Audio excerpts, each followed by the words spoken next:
সেকুলারিজমের কথা যখনই আসে মানে রাজপথে, কলকাতার রাজপথে গরু খাওয়ার প্রসঙ্গ বারবার চলে আসে। এইভাবে আপনাকে সেকুলারিজম প্রশ্ন করা হচ্ছে, মোহাম্মদ সেলিমকে কবে শুকর খাওয়ার কথা বলবেন, এই রকমভাবেও কাউন্টার করা হয়।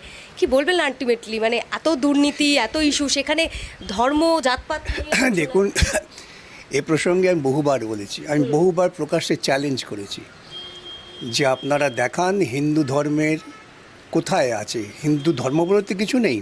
যে সমস্ত হিন্দু শাস্ত্র পুরাণ যেটাকে ওরা মনে করে ওদের কাছে পবিত্র, নিশ্চয়ই পবিত্র, সেখান থেকে দেখান যে গরুর মাংস খাওয়াটা একটা অনৈতিক কাজ, বা তা খেলে পরে হিন্দু ধর্ম সর্বনাশ হয়ে যাবে।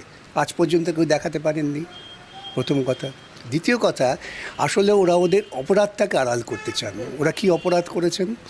যে একজন মানুষ, তার বাড়িতে গরুর মাংস আছে, কার বাড়িতে ফ্রিজে কি থাকবে সেটা তো বাইরের লোকের কোনো উৎসাহ দেখার দরকার নেই, কিন্তু একজন মানুষের বাড়িতে গরুর মাংস পাওয়া গেছে এই অভিযোগে সেই মানুষটাকে পিটিয়ে মারা হলো। তাহলে ওদের কাছে একটা মৃত গরুর মাংসের থেকে একজন মানুষকে খুন করাটা অনেক বেশি পুণ্যের কাজ। তো এই ধরনের অমানবিক যারা, বা এই ধরনের পশুবৃত্তি যাদের, তাদের বিরুদ্ধে প্রতিবাদটা কীভাবে করতে হয়? প্রতিবাদটা করতে হয় এটাই যে গরুর মাংস খাওয়াটা কোনো অপরাধ নয়, এবং সেটা উচ্চবর্ণের ব্রাহ্মণদের খাওয়ারই যোগ্য ছিল। সেটাই আমি প্রমাণ করেছি প্রকাশ্যে, ধর্মতলায়, গোপনে না। ওদের মতো লুকিয়ে লুকিয়ে গরুর মাংস বিফস্টেক খেয়ে তারপর বাইরে এসে বলবো গরুর মাংস খাবো না। ওরা কেন পারছেন না? ভারতবর্ষের গরুর মাংস রপ্তানিতে প্রচুর আমদানি হয়।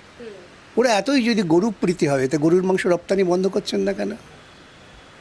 এই নিয়ে এরকম কথা বললেই তখন ওরা বিকাশ ভট্টাচার্য তিনি ধর্মতলার বলে খেয়েছেন তো, এবং তো তিনি তো চ্যালেঞ্জ করছেন, দেখাও কোন সনাতনী ধর্মে তোমার লেখা আছে যে গরুর মাংসটা অখাদ্য।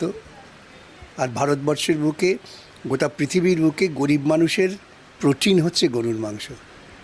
বিজেপির বহু অঞ্চল আছে যেখানে তারা মানুষকে ভুল বুঝিয়ে ক্ষমতা এসেছেন, সেখানের মানুষ গরুর মাংস খান। আসলে ওরা চায় ব্রাহ্মণ্যবাদকে প্রতিষ্ঠা করতে। চতুর্বর্ণং মাস